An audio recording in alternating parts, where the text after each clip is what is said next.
Second number पे है you do not have logistics in place and expenses would be higher than fulfilling on your own. अगर आपके पास logistics को handle करने के लिए कोई वेयर हाउस नहीं है, आपके पास स्टोर नहीं है, आपके पास कोई टीम नहीं है, या आपके पास टाइम नहीं है, देन आप अपनी प्रोडक्ट्स को एफबीए कर सकते हैं।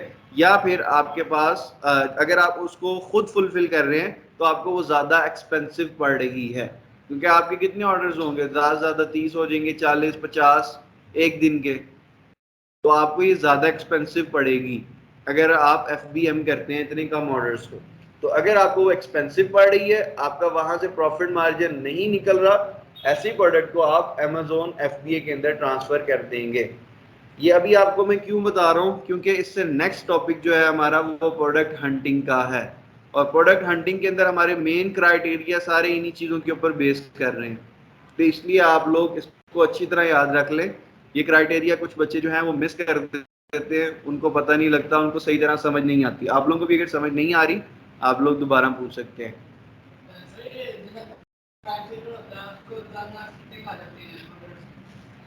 हो सकता है उसको एक भी ना आता हो। प्राइम सेलर की वजह से उसको ऑर्डर्स नहीं आएंगे, उसकी रैंकिंग की वजह से, उसके प्रोडक्ट की डिमांड और उसके प्रोडक्ट की कंपटीशन की वजह से उसको ऑर्डर्स आएंगे। आपकी अगर रैंकिंग टॉप 10 के अंदर आ रही है और उस प्रोडक्ट की डिमांड है 10,000 20,000 यूनिट्स की मंथली, तो उसके अंदर आपको भी 500 700 ऑर्डर्स मिल जाएंगे मंथली। लेकिन अगर उस प्रोडक्ट की डिमांड ही टोटल 1000 है, वहाँ पे 1000 सेलर्स बैठे हुए हैं, तो सिर्फ 2 से 3 बंदे सेल्स ले रहे होंगे, बाकी सारे जो है वो फारिग बैठे होंगे। तो उसके अंदर प्राइम और इंडिविजुअल का कोई रोल प्ले नहीं है। इसके अंदर आपकी अपनी स्ट्रेटजी है, आपकी अपनी मार्केटिंग है, और आपका कंपटीशन और डिमांड चेक करना, ये आपका काम है। फिर आपको सेल्स का आइडिया होता है। हर प्रोडक्ट की अपनी डिफरेंट डिमांड होती है और हर प्रोडक्ट का अपना कंपटीशन होता है। ओके, थर्ड पॉइंट है हमारे पास, your products are higher margin products that can offset Amazon's additional fee. आपके पास जो प्रोडक्ट है उसके ऊपर आपको 50-60% बच रहा है, तो आप उसमें से 5% अगर आप अमेजोन को भी दे देते हैं, क्या होगा, आपको हेडेक नहीं है। तब डिलीवरीज किसने डील करनी है, अमेजोन डील कर रहा है। स्टोरेज आपकी कंज्यूम नहीं होगी, आपके ये वाले एक्सपेंसेस सारे जो है ये खत्म हो गए हैं। अगर आपके पास कोई अच्छी प्रोडक्ट है जिसके अंदर ज्यादा प्रॉफिट मार्जिन है, तो आपको हेडेक लेने की क्या जरूरत है, आप अमेजोन को भेज दो, अमेजोन खुद डील करेगा। ठीक है, तो ये एक बड़ा वैलिड पॉइंट है।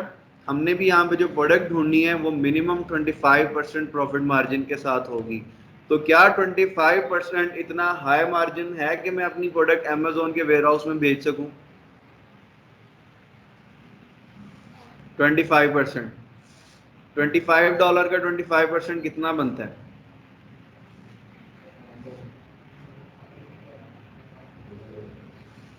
कितना बनता है आप बताएं। ऑलमोस्ट तकरीबन 6 या 7 के करीब बन जाता, 6 साढ़े 6 के करीब बन जाता है। तो अगर आपकी सेलिंग प्राइस $25 है, आपकी सोर्सिंग प्राइस यहाँ पे $10 है, ठीक है, आप फीसिस वगैरह निकाल के, मतलब हर चीज़ करके $6 साढ़े 6 एक प्रोडक्ट से निकाल रहे हैं, तो क्या ये अच्छा प्रॉफिट मार्जिन है या बैड प्रॉफिट मार्जिन है? ठीक है, ये सही है या नहीं सही? $25 के ऊपर आपको $6 बच रहे हैं।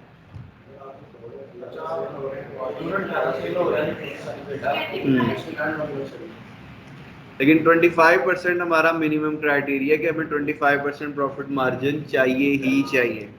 ठीक है, तो ये आपका जो प्रॉफिट मार्जिन होता है, हर दफ़ा आप अमेजोन की फीसिस निकालने के बाद, अपनी सोर्सिंग और लॉजिस्टिक्स को निकालने के बाद कैलकुलेट करते हैं।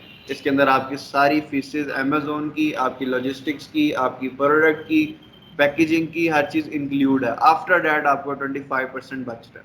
ठीक है, लास्ट है, you do not have a customer service department. अब ये कुछ लोगों के लिए अजाब होता है, कुछ लोगों के लिए ये बड़ी मजे की चीज होती है। अजाब क्यों होता है और मजे की चीज क्यों है? कौन इसके बारे में बताएगा? Depend on your product.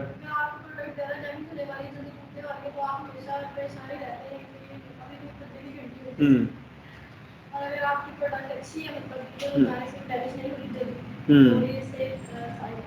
अच्छा, मैं बताता हूँ कि क्या होता है। ये बात, इनका पॉइंट जो है वो भी वैलिड है कि अगर आपकी प्रोडक्ट ऐसी है जिसके ऊपर रिटर्न्स काफ़ी ज़्यादा आ रहे हैं या कस्टमर्स को इश्यूज आते हैं किसी भी वजह से, अब जिस तरह क्लोथिंग जो डिपार्टमेंट है, क्लोथिंग डिपार्टमेंट में कस्टमर सर्विस जो है वो बहुत ज़्यादा मैटर करती है।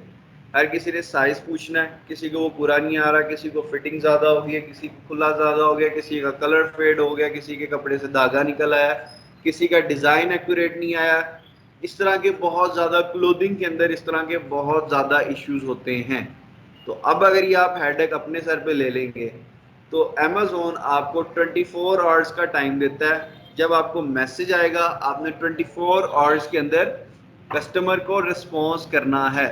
अगर आप 24 आवर्स के अंदर रिस्पॉन्स नहीं करेंगे तो आपके ऊपर एक डेडलाइन लग जाएगी, आपने 48 आवर्स के अंदर रिस्पॉन्स करना है। 48 आवर्स के बाद जो है अमेज़ोन उसको खुद डील करेगा या कस्टमर ऑफेंसिव होके आपके ऊपर ए टू जी गारंटी क्लेम डाल सकता है। ए टू जी गारंटी क्लेम ये होता है कि इस बंदे ने मेरे साथ फ्रॉड किया है और वो डायरेक्ट बैंक को क्लेम करता है, बैंक आगे फिर अमेज़ोन को क्लेम करता है और अमेज़ोन ऐसी सरदर्द खुद नहीं उठाएगा, उसने आपका डायरेक्ट अकाउंट ब्लॉक कर देना है। फर्स्ट वार्निंग देगा आपको, सेकेंड टाइम वार्निंग देगा, थर्ड आपका अकाउंट ब्लॉक कर देगा। इसलिए कस्टमर सर्विस कुछ लोगों के लिए अजाब होती है। अब अगर आप 24 आवर्स के अंदर कस्टमर को रिस्पॉन्स कर देते हैं, सिर्फ रिस्पॉन्स पे बात ख़त्म नहीं होती, उसकी अगर क्वेरी है कि मेरी प्रोडक्ट अभी तक डिलीवर नहीं हुई, आप उसको ये रिस्पॉन्स कर देते हैं कि ओके आई विल चेक, तो ये रिस्पॉन्स नहीं है, सॉरी ये रिस्पॉन्स हो गया है। आगे उसकी क्वेरी को सॉल्व करना है आपने नेक्स्ट 24 आवर्स के अंदर। अगर आप अगेन 24 आवर्स का टाइम मिस कर देंगे तो अमेज़ोन इसकी वजह से आपकी अकाउंट की हेल्थ को डैमेज करेगा और आपकी अकाउंट की हेल्थ अगर ज़्यादा डैमेज हो जाए तो अमेज़ोन फिर अकाउंट ब्लॉक कर देता है। यस, ऑब्वियसली रैंकिंग भी कम होती है, कस्टमर आपको नेगेटिव रिव्यू करता है, आपको नेगेटिव फीडबैक देता है, आपकी सेल्स डैमेज होती हैं, आपकी इन्वेंट्री स्टक हो सकती है, काफ़ी इश्यूज आ सकते हैं इसमें। तो इस वजह से अगर आप इस डिपार्टमेंट को डील नहीं कर सकते तो आप अपनी प्रोडक्ट को FBA कर सकते हैं। क्लियर? यस, पूछें। ओके।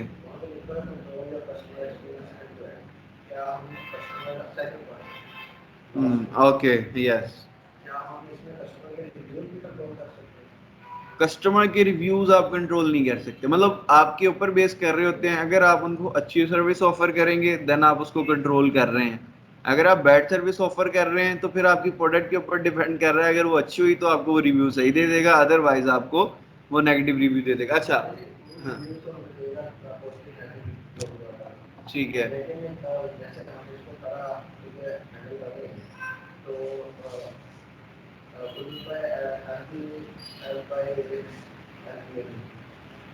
वो सारा कुछ अमेज़न कर रहा है, तो हमारी अगर नेगेटिव रिव्यू करते हैं तो वो उसको अपलोड कर देगा। क्या एफबीआई में हम उसको कंट्रोल कर सकते हैं कि अपलोड ना हो, ये डायरेक्ट लाइव होंगे। FBA के अंदर भी अगर कोई इशू है और वो इशू अगर अमेज़ोन की तरफ से क्रिएट हुआ है तो फिर हम उस रिव्यू को अमेज़ोन के साथ केस ओपन करके रिमूव करवा सकते हैं। इसी तरह अगर आप उसको बैड सर्विस ऑफर करते हैं और बैड प्रोडक्ट ऑफर करते हैं, इन दोनों में डिफरेंस है। अब मुझे सबसे पहले आप दोनों में, आप में से कोई फीडबैक और रिव्यू के बारे में डिफरेंस बता दे एक दफा। फीडबैक एंड रिव्यू, फीडबैक और रिव्यू में क्या फर्क है आप बताएंगे? आपका नाम हमाद है? एहसन, एहसन के पीछे जो भाई बैठे हैं आप बताएंगे फीडबैक और रिव्यू में क्या डिफरेंस है?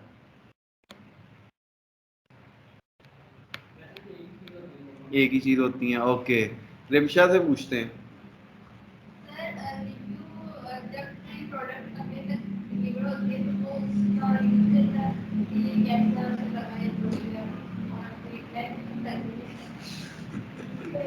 फीडबैक भी कौन बता रहा है? आप बता रही हैं। ओके,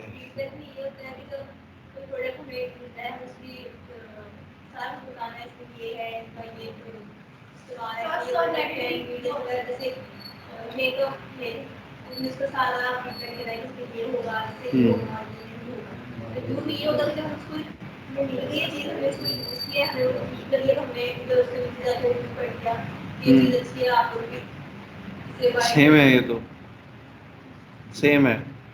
मुझे बड़ा मजा आ रहा है, कोई आंसर करे मुझे इसका। ऑनलाइन से पूछते हैं कौन कौन ऑनलाइन अवेलेबल है। मुझे लग रहा है अब सारे गायब हो जाएंगे। यस, मिस सायरा से पूछते हैं कि मिस सायरा हमें फीडबैक और रिव्यू के दरमियान डिफरेंस बताएं।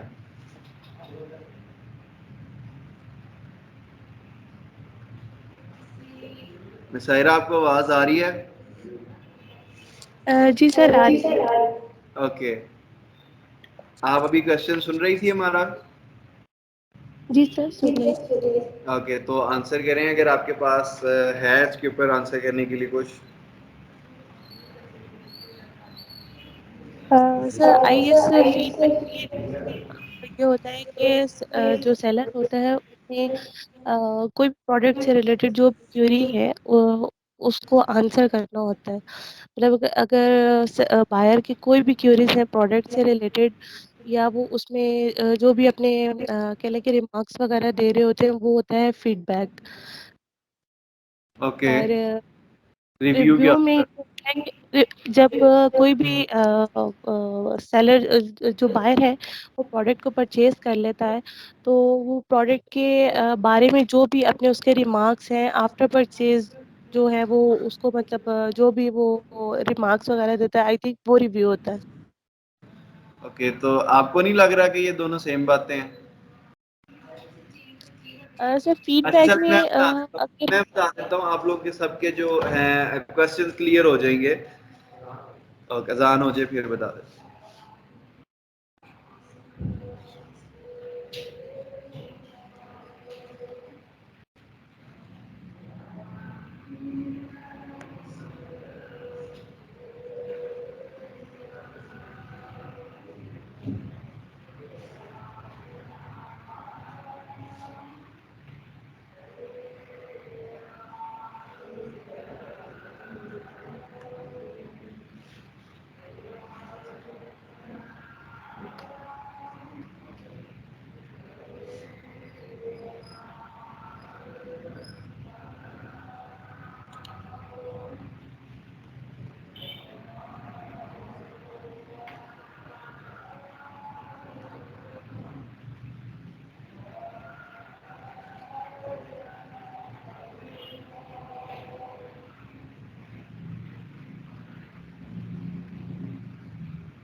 ओके, प्रोडक्ट रिव्यू क्या होता है? आप प्रोडक्ट के बारे में रिव्यू कर रहे हो कि आपकी प्रोडक्ट कैसी निकली है, मैंने इसको यूज़ किया है, मुझे क्या चीज़ इसके अंदर फील हुई है, अच्छी है या बुरी है, आपने बता दिया। फीडबैक आपकी सर्विस के बारे में होता है कि आपने खुद कैसा परफॉर्म किया। प्रोडक्ट मिलने तक के टेन्योर में या प्रोडक्ट को ऑर्डर करने के टेन्योर में मुझे क्या क्या मुश्किलें आई हैं, मुझे क्या क्या चीज़ अच्छी लगी है, आपका डिलीवरी टाइम कैसा था, ये फीडबैक दे रहे हैं आपको। फीडबैक क्या होता है? एक किस्म का मशवरा भी होता है। यस, तो आपको आपके बारे में और आपकी सर्विसेज के बारे में फीडबैक दे रहे हैं। रिव्यूज जो है वो प्रोडक्ट के बारे में दिया जाता है। अभी हम हमारा मेन टॉपिक क्या था मैं वो भूल गया हूँ और मैं इसके ऊपर आ गया हूँ। क्या बात कर रहे थे हम इससे पहले, कुछ याद है किसी को? एफ बी एम तो कर रहे थे, ये हमने डिस्कस। हाँ, control your customer experience end to end, इसके बारे में हम ये बात कर रहे थे कि अगर आपके पास रिव्यूज आते हैं एफबीएम के अंदर, अगर आपको कोई रिव्यू करता है तो आप उसको कंट्रोल कर सकते हैं या नहीं कर सकते। रिव्यू आपका लाजमी लाइव होना ही होना है। लेकिन इसके अंदर आपको एक ट्रिक की बात ये बता देता हूँ कि कस्टमर जब रिव्यू कर रहा है, कस्टमर को भी नहीं पता होता what is the difference between feedback and product review. तो मोस्टली क्या करता है, फीडबैक और रिव्यू को मिक्स कर देता है। आपके पास एक ये पॉइंट है, अमेजोन के पास जाओ, उसे कहो रिव्यू वाले सेक्शन में इसने फीडबैक दिया, इसको रिमूव करो, और अमेजोन को फिर रिमूव करना पड़ेगा। और नेगेटिव रिव्यूज जो है आपके बिजनेस की कमर तोड़ देते हैं। थोड़े से भी आ जाएं आपके बिजनेस की कमर टूट जाती है। तो आप कभी भी ये चीज़ एक्सेप्ट नहीं कर सकते कि आपको फिर नेगेटिव रिव्यू करेगा। अगर आपको $50 $100 का नुकसान हो रहा है, आपने वो नुकसान बेयर कर लेना है, नेगेटिव रिव्यू नहीं लेना आप लोग। उसकी वजह से आपका अगर नेगेटिव रिव्यू आ जाएगा तो और पता नहीं कितना ज्यादा नुकसान होगा। ठीक है, अब आपको क्लियर हो गया control your customer experience end to end. ठीक है, रिमशा आपका कोई क्वेश्चन?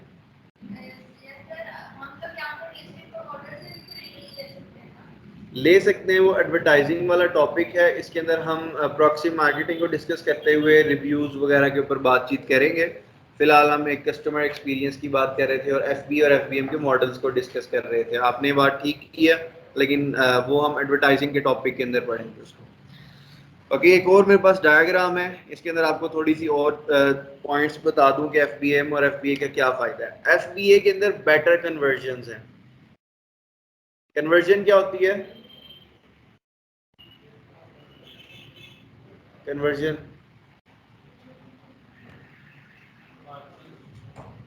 वो कन्वर्सेशन होती है, ये कन्वर्जन है। ये कन्वर्ट हो रहे हैं, सेल्स आ रही हैं आपको, आपकी प्रोडक्ट के अगेंस्ट आपको सेल्स आ रही हैं, तो इसलिए हम इसको अब कन्वर्जन कह रहे हैं। ठीक है, आपको बेटर कन्वर्जन मिलती हैं एफबीए के अंदर, आपको सेल्स ज्यादा मिलती हैं एफबीए के ऊपर। What is the reason? मैंने रीजन सारी आपसे पूछनी है इसके ऊपर।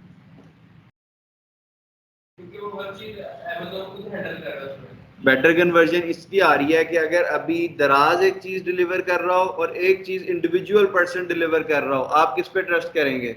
आप कहेंगे दराज से प्रोडक्ट आ रही है, दराज के वेयर हाउस से आ रही है, ये ज्यादा ट्रस्टवर्दी होगी बनिस्बतन इंडिविजुअल पर्सन से। और उसके बाद सेकंड नंबर पे आपको ये चीज का ट्रस्ट है कि अगर ये अमेजोन के थ्रू आ रही है तो ये रिटर्न भी अमेजोन क्विकली कर लेगा अगर इस प्रोडक्ट के अंदर इश्यू निकलेगा। इंडिविजुअल पर्सन जो है, इंडिविजुअल सेलर जो है, वो मुझे थोड़ा तंग करेगा, मेरे से बातचीत करेगा, या हो सकता है मेरी प्रोडक्ट को रिटर्न ना करे, मेरे पास सिर्फ यही गुजारा रह जाएगा कि मैं नेगेटिव रिव्यू कर दूं या फिर मैं एडोजी क्लेम ओपन करूं। तो वो इन सारे मसलों से बचने के लिए एफबीए अमेजोन के ऊपर ज्यादा ट्रस्ट करता है, इंडिविजुअल सेलर के ऊपर इतना ज्यादा ट्रस्ट नहीं करता। करते हैं, लेकिन जहां पे अमेजोन नजर आ जाए वो अमेजोन वाले पर्सन को ज्यादा ऑर्डर करते हैं। तो यहाँ पे हमारे पास एफबीए का एक वैलिड पॉइंट आ गया कि यहाँ से बेटर कन्वर्जन्स मिलती हैं।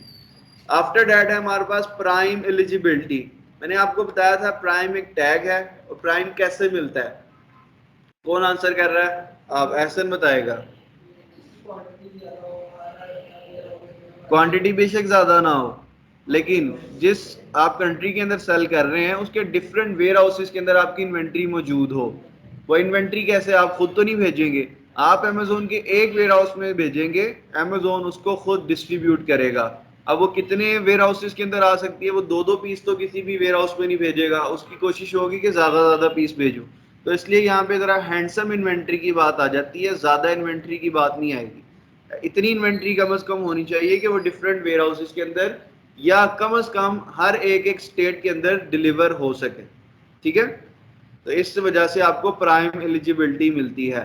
अब आपको जब प्राइम एलिजिबिलिटी मिल गई है, फिर इससे आपको क्या फर्क पड़ेगा? हर बात के पीछे एक रीजन है। प्रोफेशनल तो हम ऑलरेडी हैं, तभी हम एफबीए कर रहे हैं। प्राइम एलिजिबिलिटी मिलने से जब आपको प्राइम का टैग मिल रहा है तो आपकी सेल्स इंक्रीज हो जाएंगी।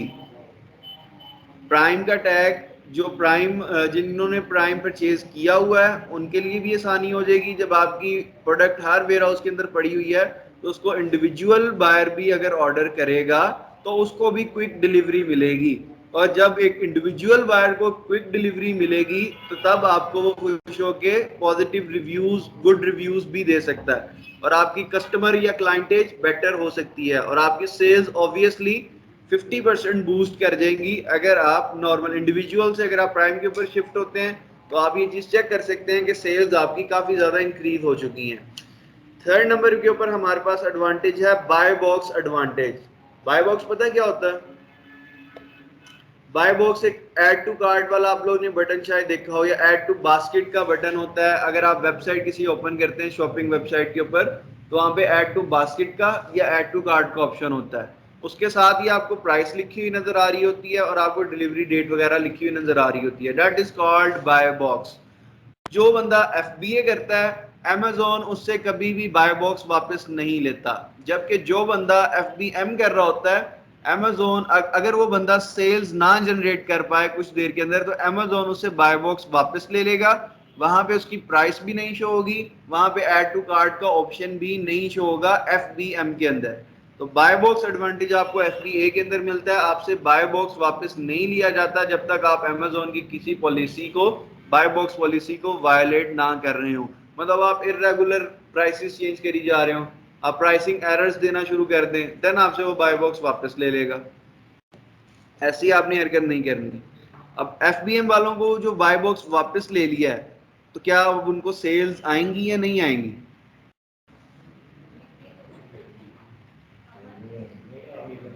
सेल्स उनको आएंगी, लेकिन बहुत कम हो जाएंगी, क्योंकि उनकी जब आप कंपटीशन, एक आप कैटलॉग चेक कर रहे हो जहाँ पे 12 से 15 प्रोडक्ट्स पड़ी हुई हैं, उस कैटलॉग के अंदर सिर्फ आपकी प्राइस नहीं शो हो रही, बाकी सबकी शो हो रही है।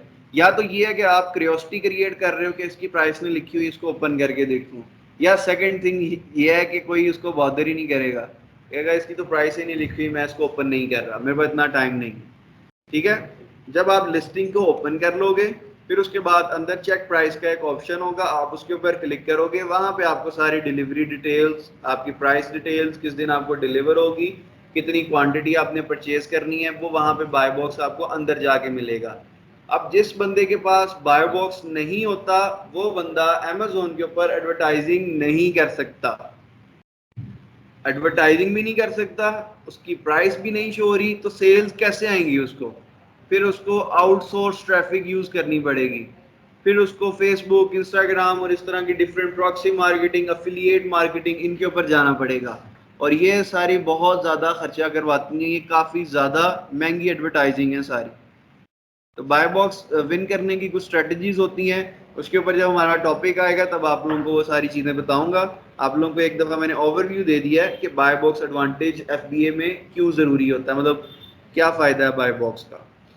इसके बाद हम FBM के ऊपर डिस्कस करते हैं बेटर मार्जिन्स। इसके अंदर हमें मार्जिन ज़्यादा मिलते हैं, क्योंकि आपके अपने कंट्रोल में होता है कि अगर आपको ज़्यादा एक्सपेंसिव पड़ रहा है FBM के अंदर, तो आप FBA कर दो। अगर आपको नॉर्मल सही पड़ रहा है तो ठीक है, आप इसको FBM करके चलाई जो अपनी प्रोडक्ट को। बेटर मार्जिन होते हैं इसके अंदर, कंट्रोल ओवर इन्वेंट्री होता है। अगर आपको कोई रिटर्न में प्रोडक्ट आती है, आप उसको अगेन सेल कर सकते हो, उसको सही करा के उसकी पैकेजिंग न्यू करके, या समथिंग लाइक दैट।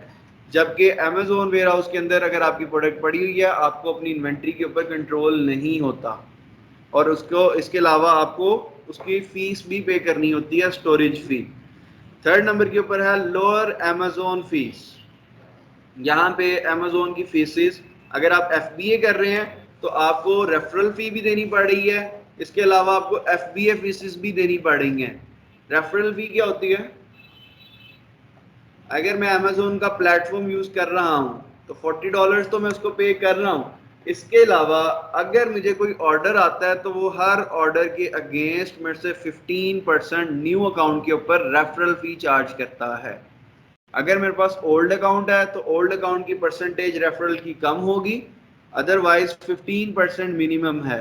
और कुछ स्पेसिफिक कैटेगरीज हैं, कुछ स्पेशल कैटेगरीज हैं, गेटेड कैटेगरीज होती हैं, जैसे CDs वगैरह, म्यूजिक वगैरह की कैटेगरीज ऐसी हैं जिनके ऊपर अमेजोन 25% तक रेफरल फी आपसे चार्ज करता है। अगर सेल होगी तब आप पे करोगे रेफरल, अदरवाइज आप नहीं पे करोगे, अदरवाइज आप नॉर्मल $40 पे करोगे जो प्रोफेशनल अकाउंट के लिए रिक्वायर होते हैं आपको। न्यू अकाउंट और ओल्ड अकाउंट का, अभी मैं अगर अभी अकाउंट बनाऊंगा तो वो न्यू अकाउंट होगा, अगर वो पहले का बना होगा तो वो ओल्ड अकाउंट होगा। फायदे और नुकसान, सबसे पहले रेफरल आपको जो है कम हो जाता है। ओल्ड अकाउंट में आपको बता देता हूँ, ओल्ड अकाउंट, जी जी पूछें।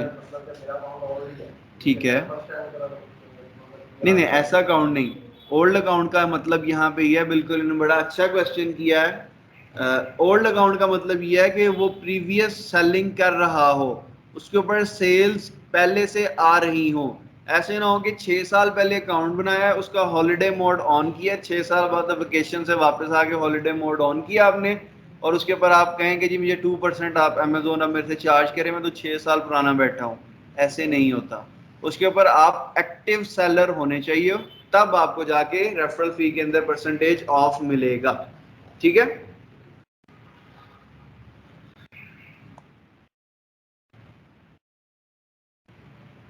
अब हमारे पास यहाँ पे आ गया Amazon A9 algorithm.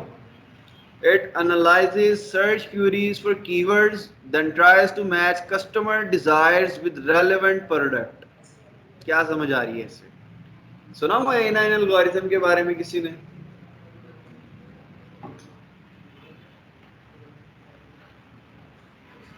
नहीं पता? A9 algorithm Amazon का एक अपना algorithm है, सर्च इंजन के लिए एक algorithm है। ये कस्टमर की डिजायर्स को मैच करता है। मैंने आप लोगों को शायद पहले भी एक एग्जांपल बताई हो कि फेसबुक के ऊपर आपको हर वो चीज़ मिलती है जो आपने रात को सोची है कि सुबह ये काम करना है, शॉपिंग करनी है, तो आपको अगले दिन उस तरह की प्रोडक्ट्स आपके सामने आ जाती हैं।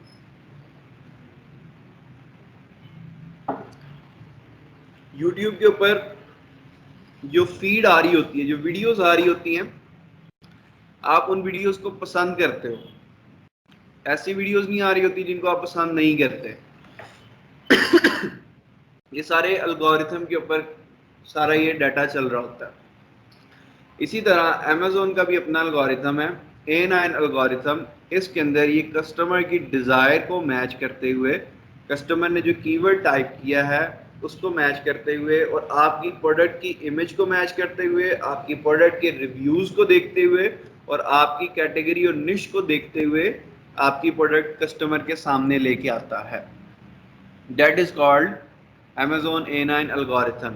यहाँ पे लिखा हुआ है सर्च क्वेरीज को देखते हुए जो कि कीवर्ड्स में होती हैं, then tries to match customer desire with relevant product। relevant product वो कैसे चेक कर सकता है? इमेज के साथ स्कैन करेगा, कीवर्ड्स के साथ स्कैन करेगा, आपके पास जो रिव्यूज आए हुए हैं उन रिव्यूज के अंदर कोई ऐसी बात होगी उससे वो स्कैन करेगा। फोर्थ नंबर के ऊपर आपकी कैटेगरी को स्कैन करते हुए वो आपकी प्रोडक्ट कस्टमर्स के सामने शो करवाएगा। इसके अंदर एक और चीज होती है, कैटेगरी वाइज आपको रैंक मिलता है। जो आप रैंकिंग कर रहे होते हैं वो आपकी निश और कैटेगरी के ऊपर डिपेंड कर रही होती है। तो वो जो कीवर्ड आप टाइप करेंगे, जो वहां पे सामने प्रोडक्ट आएगी आपके सामने, वो रैंकिंग में सबसे ऊपर आ रही होगी, वो उस कैटेगरी की रैंकिंग में सबसे ऊपर आ रही होगी। वो इसलिए आपको वहां पे शो करवा रहा है, क्योंकि कैटेगरी में तो बहुत ज़्यादा प्रोडक्ट्स होंगी। वो किसको शो करवाएगा? जिसकी रैंकिंग सबसे अच्छी चल रही होगी वो वाली प्रोडक्ट वो पहले शो करवाएगा। आज खत्म कर लें, इंट्रोडक्शन को कंप्लीट कर लें, टेक्निकल काम के ऊपर जाना है अब आप लोगों ने। हंटिंग स्टार्ट करें, बोर तो नहीं हो गए? क्योंकि ये चीज़ें बहुत ज़्यादा नॉलेज वाली हैं। अभी आप लोगों को ज़रा लग रहा होगा थोड़ा सा इजी है, ये तो नॉर्मल सी बातें हैं, लेकिन ये आपकी अगली अगली जितनी भी स्टडी है वो सारी इन्हीं चीज़ों के ऊपर बेस कर रही है। अमेज़ोन की कुछ इंपॉर्टेंट टर्म है। एसिन, अमेज़ोन स्टैंडर्ड आइडेंटिफिकेशन नंबर। जब आप लिस्टिंग क्रिएट करते हैं तो अमेज़ोन आपको एक नंबर अलॉट करता है जो कि आपके लिंक के अंदर शो हो रहा होता है, इसके बाद आपकी प्रोडक्ट्स डिटेल के अंदर शो हो रहा होता है। ये हर लिस्टिंग का अलहदा होता है। अगर आपके पास एक प्रोडक्ट के अंदर 3 कलर हैं, 3 साइज हैं, तो ये कितनी प्रोडक्ट्स होगी? 9 प्रोडक्ट्स होगी, क्योंकि एक कलर के अंदर आपके पास 3 साइज हैं, तो आपके पास 3 कलर हैं। 3 × 3 9। इन 9 के 9 वेरिएशंस का डिफरेंट एसिन होगा। अमेज़ोन की आप जो मर्जी प्रोडक्ट ओपन करके देख लें, आपको डिफरेंट एसिन मिलेगा, कभी भी सेम एसिन नहीं मिलेगा। ये एसिन अमेज़ोन ने क्यों अलॉट किया हुआ है? रैंकिंग देने के लिए, और इसके अलावा कुछ और चीज़ों के लिए, जिस तरह आपने एडवर्टाइजिंग करनी है उसके लिए यूज़ होता है, रैंकिंग के लिए यूज़ होता है, और इस तरह के और डिफरेंट, आपने सर्च भी अगर करनी है, किसी के साथ लिंक शेयर करना है, तो उसके लिए भी ये एसिन नंबर यूज़ होता है। A+ content, rich content on branded ASIN. अगर आपके पास प्रोफेशनल अकाउंट के साथ साथ अपने अकाउंट की ब्रांड रजिस्ट्री भी है, आपने अपने अकाउंट का ट्रेडमार्क भी रजिस्टर करवाया हुआ है, देन आपको अमेज़ोन के ऊपर अलाउ होता है A+ कंटेंट। A+ कंटेंट का मकसद ये है कि नॉर्मल जो सेलर्स होते हैं उनको सिर्फ अलाउ होता है कि आपने 9 इमेजेस फ्रंट पे यूज करनी है। मैं ऐसा कहता हूँ, लिस्टिंग के ऊपर आपको लेके चलता हूँ।